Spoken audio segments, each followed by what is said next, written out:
during that 2008 deployment to Wardak, we had several valorous combat actions, several guys with Purple Hearts. We just saw a lot of stuff. And I would say the one combat action that stands out the most to me would be the Jalrez Valley VBIT incident.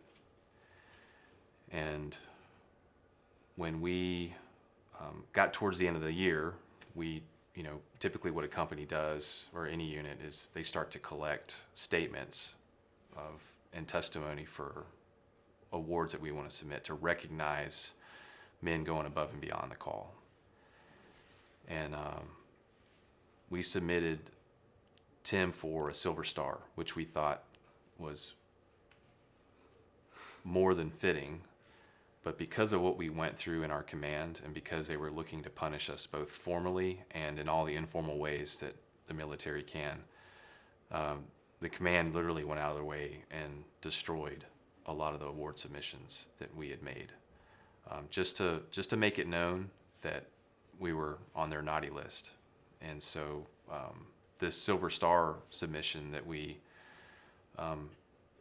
submitted went through several different iterations, and then I think ultimately, if I remember correctly, was downgraded and then showed up on your record. I mean, I don't think you were ever awarded in person, but no. You had a Bronze Star kind of show up on your record at some point in time. Right. But there was no award ceremony. There was no nothing like that. No recognition. No. Some years later, as the guys have had some time to process and talk about all that we had seen and done, we came to realize that the valorous actions of Tim Moriarty on that day for that particular incident was actually on par with other submissions for the Medal of Honor. And so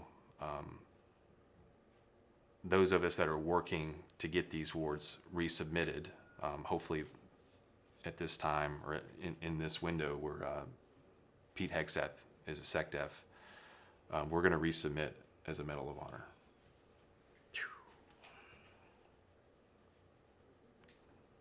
Because you deserve it. Seems a little scary to me, brother. Yeah, well, it stacks up.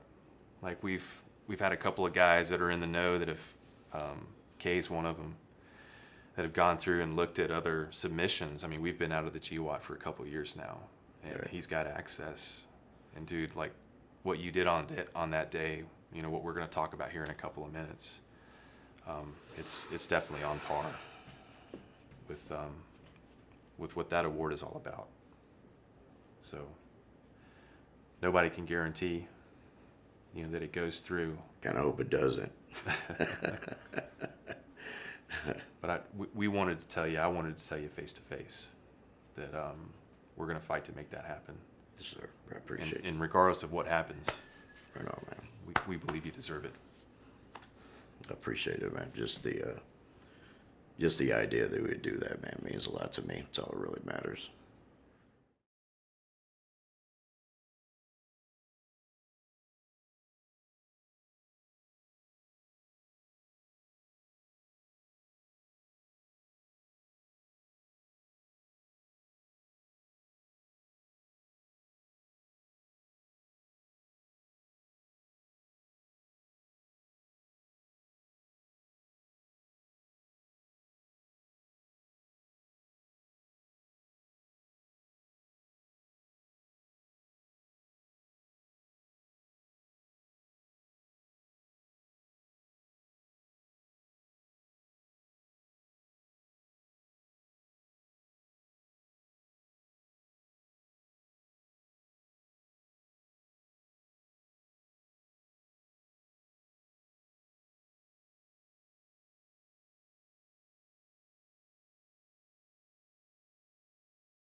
the enemy was leveraging Jarez as a place to rest and refit, and also to build things like IEDs, suicide bombs in vehicles, and then they would take those things into various places in Wardak, down to Ghazni, and then also, of utmost importance, into Kabul city, the capital city, to interrupt life in the city there and governance. So we worked with the SF team and started to develop an intel picture of what was going on, specifically focused on this IED and suicide vehicle-borne IED threat. And that consisted of pulling in assets like Predator drones and sending them up over different places that we knew to be target areas in Jarez. And one of the targets that we discovered was a compound that was building suicide vehicle-borne IEDs specifically, almost like in a factory type setting. And we started to notice that they weren't just building one, but multiple. And so as we collected more intel from this Predator feed that was looking down over this compound, flying at a altitude high enough for the people on the ground not to notice. So basically they're being watched without knowing that they're being watched. We discovered that there weren't just one or two, but there was a third vehicle that was being prepped with explosives. And then after a couple of weeks of observation, we found out that they were actually planning to put together 4 different vehicles, a mix of Afghan police trucks, so that they would have the cover of the notoriety and the bona fides of being a government vehicle, but also just regular vans and cars that you would see out on the street. So the predicament that we were in is we knew that they were, based on intel, about to launch these 4 vehicles. We didn't know if they were going to take them to detonate them right away, but we knew that once the factory had completed building these vehicle-borne bombs, that they would go somewhere likely to a staging area and then be used to detonate and wreak all kinds of havoc. But we only had 1 Predator drone. So if all 4 vehicles were to leave at one time or any given time, and we were to follow the one, we would have 3 that we couldn't track. So working with the ODA team, we said we probably at a decision point where rather than risk losing 3 to track 1, because it was unlikely that all 4 would be going to the same place, we should probably preemptively go in and try to interdict this operation. So we pulled together a couple of platoons. 4th platoon was one of the platoons. 1st was another. Because there were 4 vehicles, we thought that it'd probably be wise to pull in some other help. So we actually pulled in the police mentorship team from Montana. Was that where they were from? Sir. Yeah, call sign Caveman. And they had a totally different mission associated with just working with the police on a day-to-day basis. But they agreed to step away from their day-to-day operations to support us on this, just because we were so short-staffed, short-resourced. We put together a convoy, a quick overview of what we were going to try to do, and our goal was basically just to move into that compound, surround it, and then basically just stop operations, and then whatever we had to do to neutralize the threat at that time.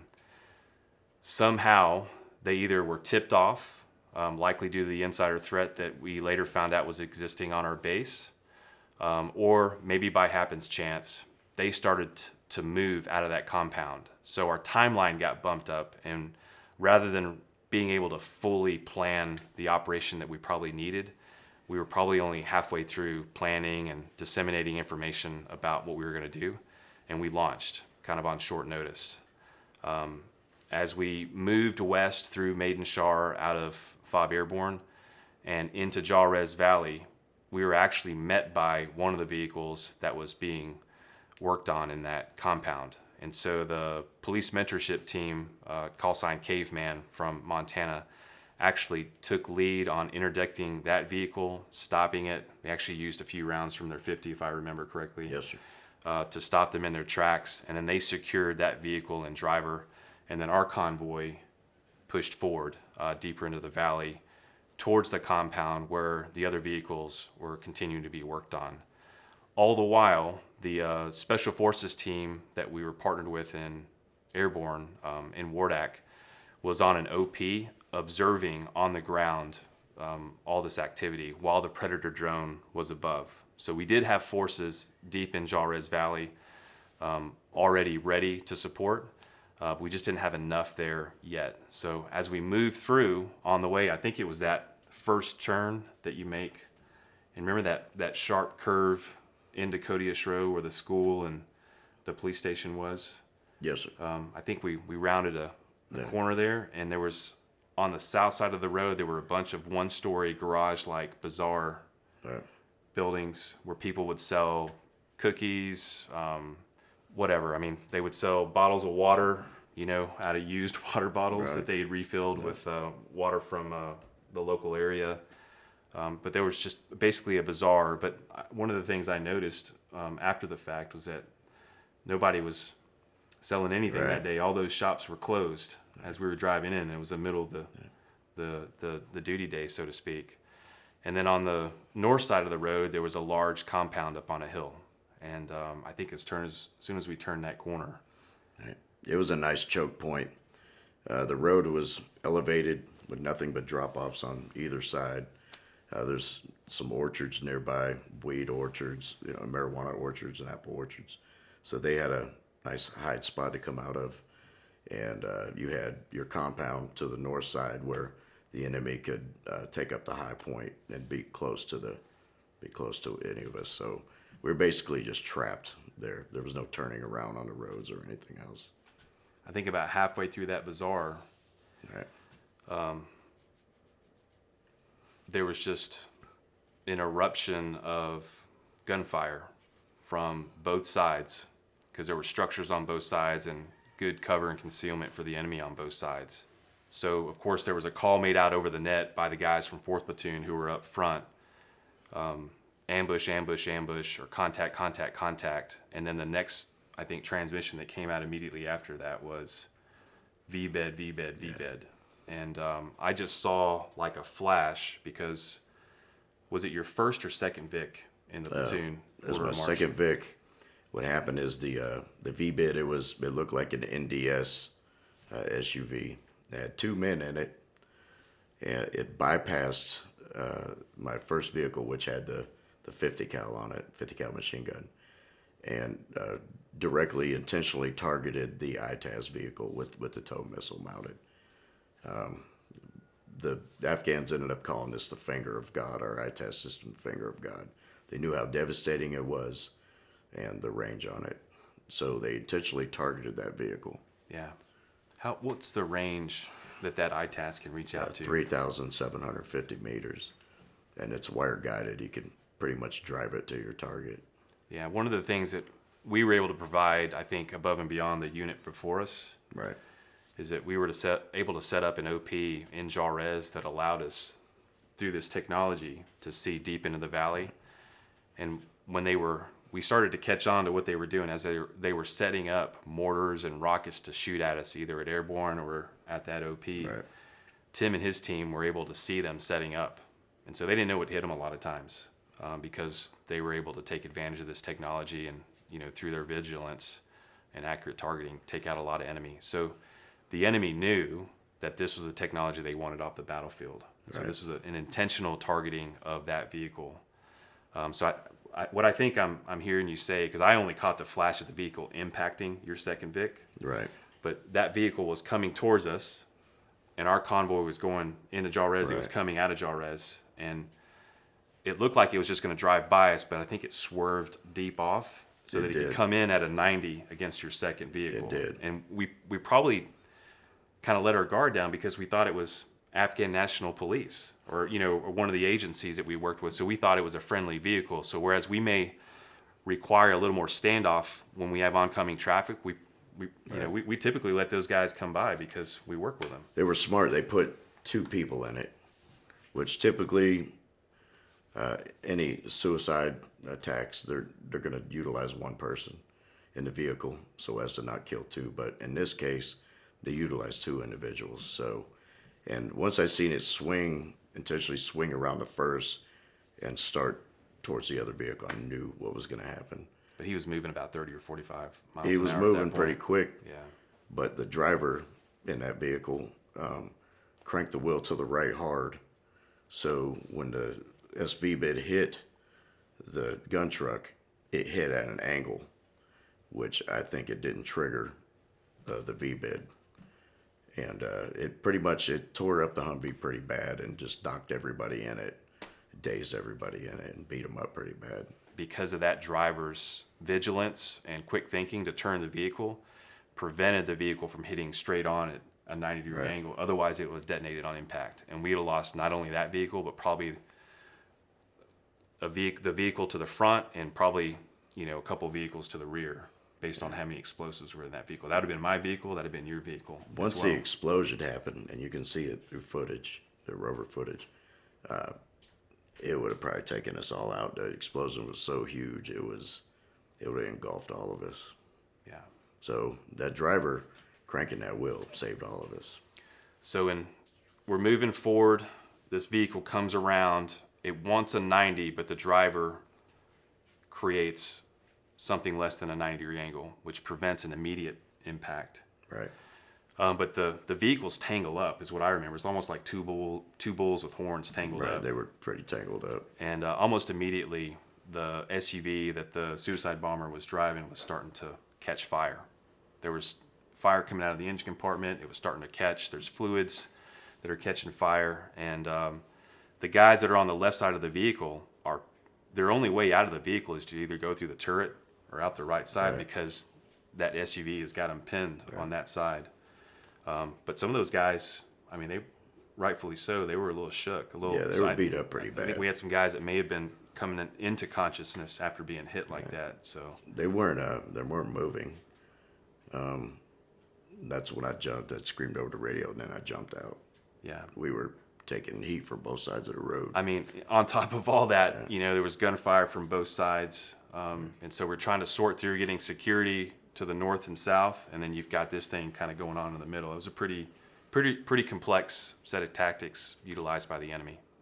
So we're taking fire from the north, from the south. We're on this road moving from east to west.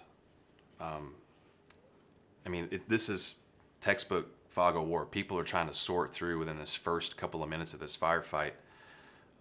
What's what?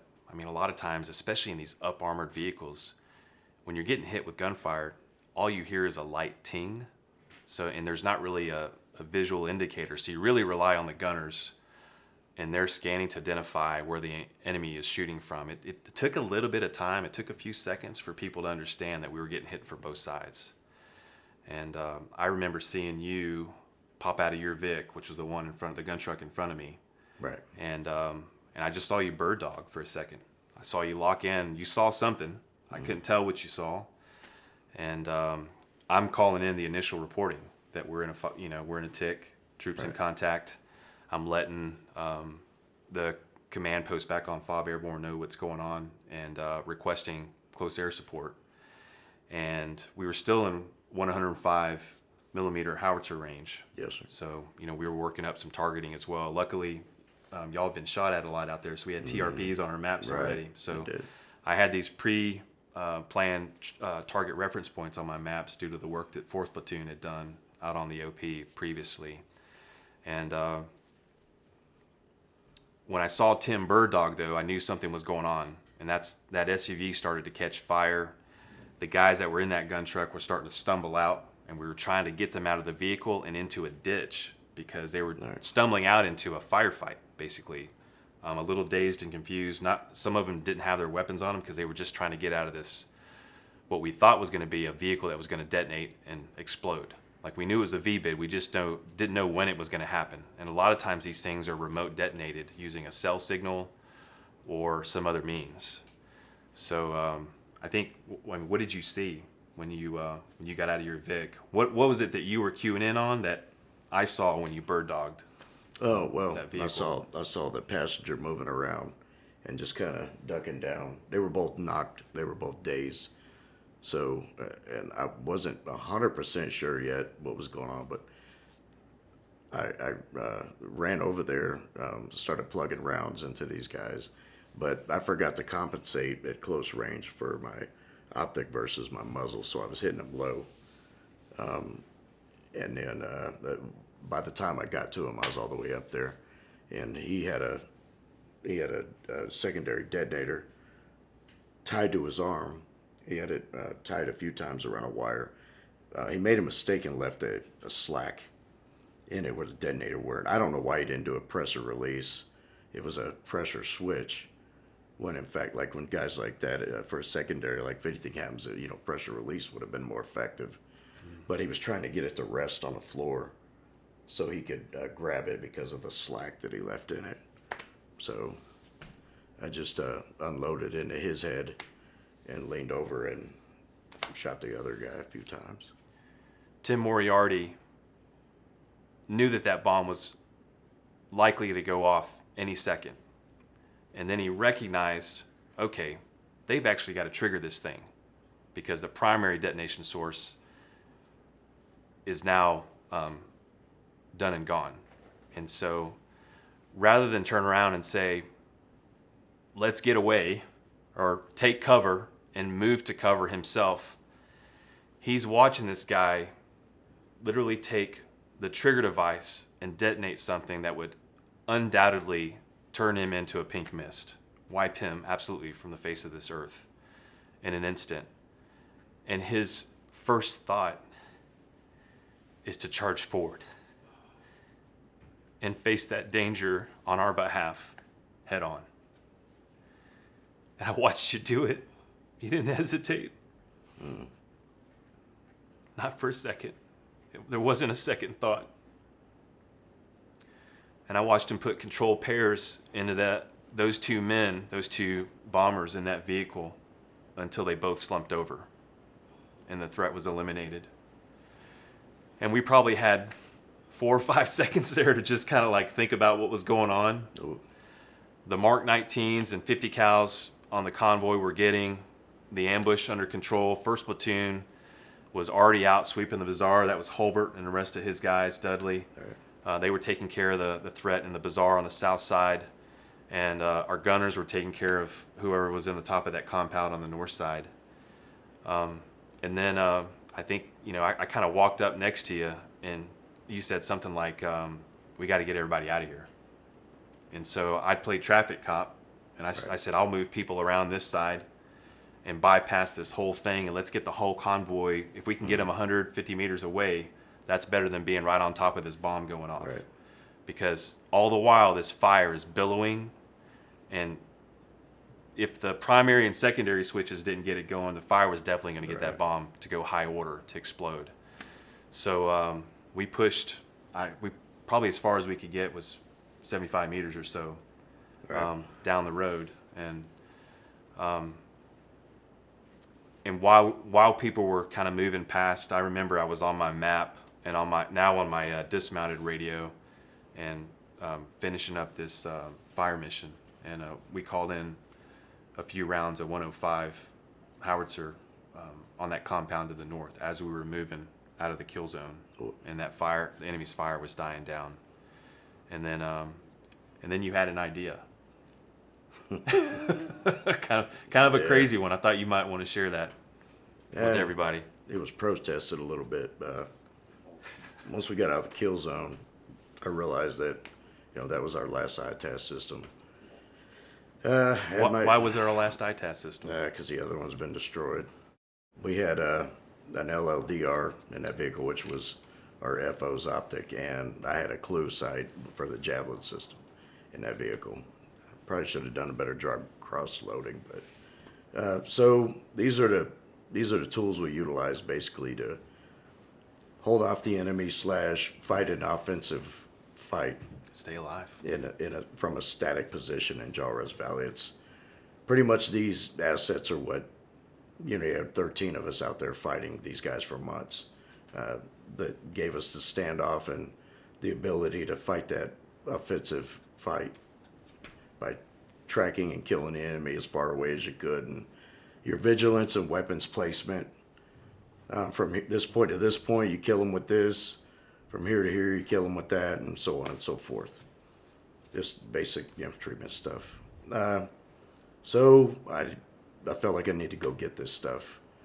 So I get back up. I run back up to my convoy that's now past all the burning hulk with our gun truck still lodged with it. And I tell somebody to give me a water, and took a couple drinks and poured the rest on my head because I was sweating pretty bad at that point. And my lieutenant knew something was up. And he's like, "What are you about to go do?" I'm like, "I need to go back to that vehicle and go get it. So somehow, or get my equipment out." So he's like, "You're going to get killed." I'm like, "We're going to get killed if we don't get our equipment back." So I ran over to the captain and I'm like, "Sir, I need to go get this vehicle." He's like, "All right, man, you really want to?" And I'm like, "Yeah." So I handed off my weapon to Davis. We did this together. Right, because I expected to get blown up. And I didn't want another weapon flopping around on the battlefield. So the captain here, we decided to get a extended sling leg, and we had a sling leg also on the Humvee ready, prepared to drag it. And so, we ran back in there like crazy people, and we got these sling legs attached, and the vehicle started detonating, the V-bits started detonating. So I was able to take cover on the other side, the opposite side of the Humvee a few times, and we got it hooked up. The idea was is if we want to save this life-saving piece of equipment, which all the other ones we had been taken out through previous enemy engagements and firefights, this is what was keeping us alive. It was keeping your guys alive, Right. and helping us maintain the initiative in that valley and Yes, kill sir. kill a lot of enemy. If we lost that, it was going to cost us then. So you were saying basically we pay now or we pay later. Right. And so the thought that was going through my mind is, if Tim gets blown up doing this by himself, I'm not going to live with that. So I'm either going to do it myself, which he wouldn't let me do, Nah. or we're going to do it together. And then the other thing that was going on at that time, other than the vehicle starting to pop like popcorn, Right. this vehicle we found out after the fact was loaded full of 107 millimeter rockets. It's pretty bad. We had to go back out and Destroy the rest of UXO them. and destroy the rest. It was pretty I mean, significant. there had to have been dozens. Right, Of 107. I mean, it was loaded for bear. It was so heavy that an SUV just destroyed a Humvee. Yeah. It's pretty bad. Yeah, that's a great point. That's why it had such an impact on Right. the Humvees, because it was already so laden. About that time, the ODA team started to back an MRAP up, Right. and that's one of these mine-resistant, ambush-protected vehicles. It's like a two-story building on wheels, made Right. to withstand blasts. And the tires on the front of the vehicle, at least, maybe the back of the one that had the ITAS on it, were just gone. So we just had wheels basically sitting Right. on asphalt, and we needed something with a little bit of ass to help us get that vehicle out of the kill zone and away from the SUV that was catching fire and starting to detonate. So Right. we used our sling load, we used his MRAP, and the three of us actually kind of walked this vehicle as it was dragging, screeching, cutting a gouge in the asphalt with the rims from the Humvee. They pulled it out of there pretty fast. It was faster than I could, that I expected. And at that point, we just had to get the hell out of there. This thing started to detonate. And I don't know what I was thinking, but this dang thing started blowing up, and it knocked me down initially. I didn't realize I was wounded. But this thing went off big time and knocked me down. I got back up, started running, and when it fully detonated, I thought I could dive. I thought I could do a dive basically off to the side of the road, but I was so heavy, I just just went straight down, just collapsed on the ground. Did the predator feed catch you rolling down the hill? I don't know. First time it said he saw my knee. I was running so fast, my knees were touching my elbows, but, I didn't see that. You were on the wrong side of the vehicle, because I didn't get touched with shrapnel. Yeah. And I don't think Bedestani did either, but we all felt that blast. It hit me, it hit Sergeant Wilson, it hit Doyle. Doyle, yeah. Sergeant Wilson got hit 2 or 3 times with Yeah. shrapnel. I think in the story of Dog Company, you and Cologne are standing next to each other, and you're holding up about I'd say a $50 size piece of shrapnel. Yeah, I got a pretty good sized piece of shrapnel. Yeah. Is that one that you pulled out of your ass, or? No, Okay. that was just another piece. I went back out there to the area. We policed up some body parts and stuff like that to bring back for BDA and to blow up the remaining UXO. Yeah, because there was a ton of undetonated rounds just kind of sitting in the middle of the Yeah, road. they were scattered. The enemy would have got a hold of them or reused them. Yeah. I think when we were dragging that vehicle out is about when those rounds that we called on that building, the 105 millimeter, they were complete. Right. So Yeah, like they everything were. was kind of going off at the same time. The howitzer rounds were landing on the enemy, and this thing was going off like popcorn.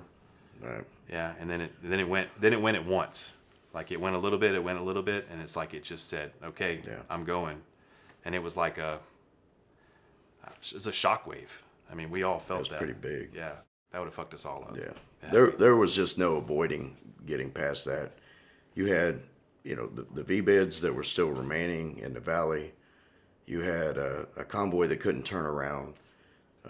You had a vehicle that was cut off from the rest of the convoy with the V-bid in the middle of it. And they had got some distance on us, and they were being maneuvered on as well. So the ODA was still doing their operations elsewhere down at the OP, pretty good distance. And Davis and his guys were being maneuvered on by the enemy through the orchards. Yeah. So we had to bypass that hulk and get over there. We still had operations the rest of the night. We needed those tools. Because we couldn't have taken out those V-bids. It would have been pretty bad. They might have even pushed them to Kabul or something. Yeah, we went to that compound, Right. and we continued what we needed to do to clear the other two V-beds. Right. The three of us didn't get treated till the next morning. So we sat out there on that OP with shrapnel in us for a little while. Overnight into the next day, yeah. That beat us up pretty good. I think That was good. third platoon losing Donnie and Paul and several of their guys during that ambush, and then plus you guys getting hit with that V-bid. I mean, we lost a lot of combat power just in those two missions. So I just want to reiterate a couple of thoughts on this. Tim Moriarty, in my mind, having a front row seat, watched the whole thing charge towards imminent death in order to save a convoy of probably 25 guys worth of people, knowing good and well that it would likely lead to his death. He didn't turn away. He didn't hesitate. He moved towards what I believe he knew to be his death in that moment, which is something that he was prepared to do day in and day out. So for a warrior like him, there was no second guessing. There was no hesitation. He was just executing according to to who he is, who he was. And that second action to pull the ITAS away, that he talked me into helping him with. Appreciate that. You're welcome. Thank you. I had to think about it for a minute. Didn't take you that long to decide. That saved lives as well. We were down to one ITAS, and that was the most, I would say, that and the 105 millimeter howitzers that we had. Those are the two things that were keeping us alive towards the end of that deployment. Right. And if we hadn't gone back to get that, we would have certainly lost more lives. It's pretty crazy, though, that your commander goes out with you, and puts himself out there to go back into the kill zone. Who's the best assistant gunner that's ever worked Oh, for yeah. you? He's my best AG. It was pretty bad when a platoon sergeant's behind a 240 machine gun. We got our OP being built. We're in a fight. We got guys in the orchards shooting us up, and you're so low on guys that your commander has to feed your belt ammunition into your 240 that a platoon sergeant's behind, with no cover. You got guys stacking rocks at the same time. And then I had to do a barrel change, so he ends up being the gunner. I'm chipping out the gas tube regulator, to get all the carbon out.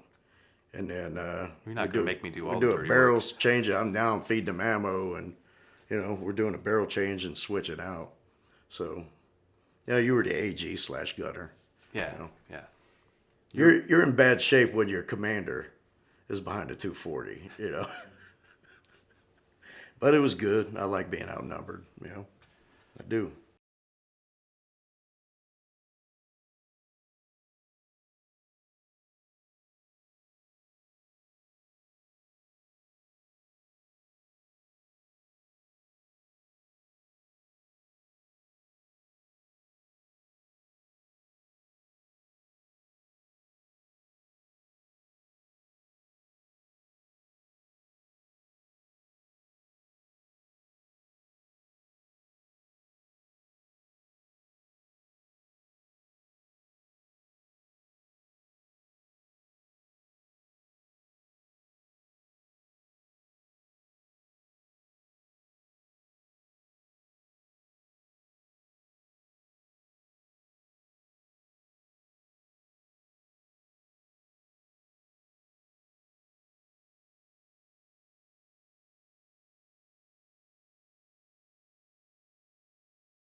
Secretary Hegseth, we need your help. We've got a lot of injustices, a lot of wrongs that need to be righted. This is at the top of the list. You've demonstrated that you're for the warfighter. I believe that you are. Please make this right. Thank you ahead of time for your support.